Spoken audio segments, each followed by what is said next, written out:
My name's Mark Buckingham. I work for Monsanto UK, the agricultural company. I came because we were invited and I had the chance, and I've got a lot out of it. It's been fascinating.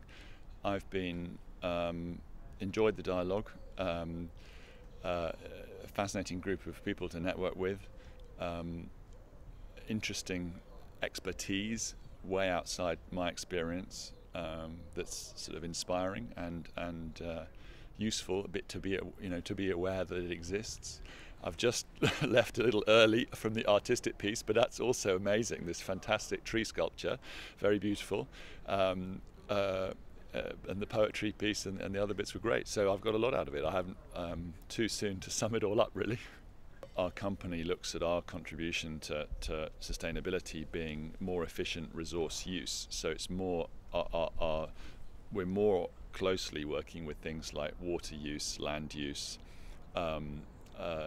productivity of agriculture, the chance to provide better products to resource poor farmers. So biodiversity is a sort of adjacent issue which we haven't looked at as closely. So it was partly to explore the space rather than. So I felt I came ill-equipped to contribute, and I was looking to get, if you like. But nonetheless, the dialogue's been great, and I've enjoyed it a lot, and I hope I've been able to contribute at something. Yes, I definitely come again. The sort of quality of conversation, the networking, it's something Britain does very well. I'm a little depressed about Britain's agricultural future and capability on a global scale, but our intellectual capability and our discussion and policy formation and academic capability, I think, is alive and very well. So we're good at this. It's a genuinely global meeting, and it's well worth coming again. Why are you depressed about the state of British agriculture? Because I don't think we're focused on. I think we see it. I think our self-sufficiency, even in indigenous type foods, is going to continue to decline, as it has been declining for a couple of decades, and we're not producing food as efficiently as our consumers want to buy it.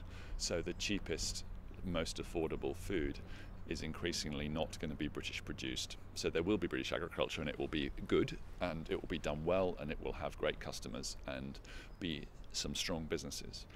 But I don't at the moment see us being globally competitive in the way that we historically have been, because other countries are moving faster in this area. And you could argue, are they as sustainable in the way they do that? I think in many places they are. We've got some fantastic competitive advantages in agriculture. We've got this benign, green and pleasant land with reliable rainfall. We had a 3-month drought this spring. We were all worried about it. Then July, lovely wet July, and crops recovered very well. That's a huge piece of resilience in our climate. And we've got technically skilled farmers. We're near to markets, 70 million affluent consumers. We're very close to them. We've got a lot of good agricultural skills, but the way we subsidise agriculture, the way we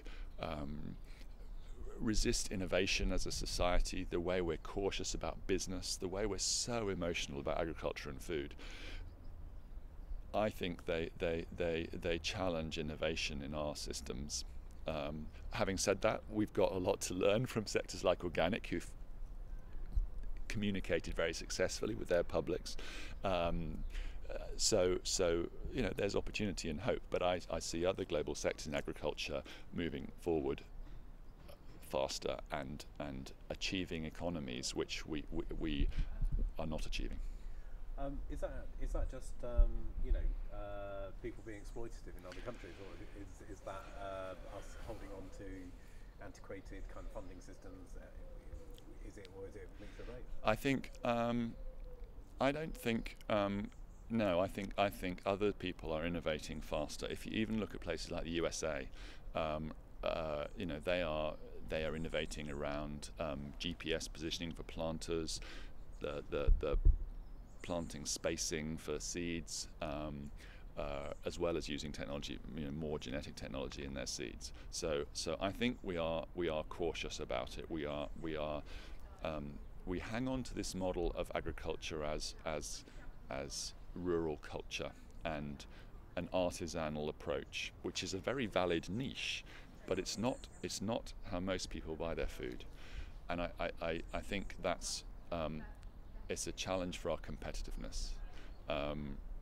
So we say we want one type of agriculture. What we actually buy doesn't overlap with that 100%.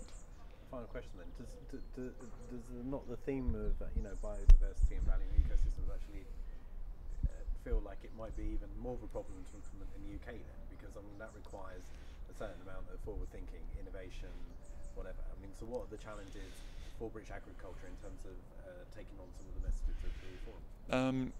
I think we're not doing too badly in that respect in British agriculture. And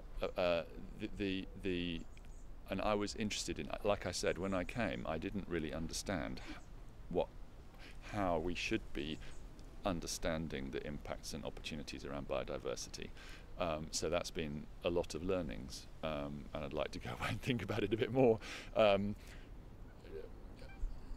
There's plenty of opportunity here. I think the points that Sir David King was making around governance and the oceans are interesting, and fisheries are very important, another form of food production or food harvesting. There's lots of global issues, and I think like I say, having this thought leadership discussion here in the UK is a great opportunity for all stakeholders in the UK, including agriculture.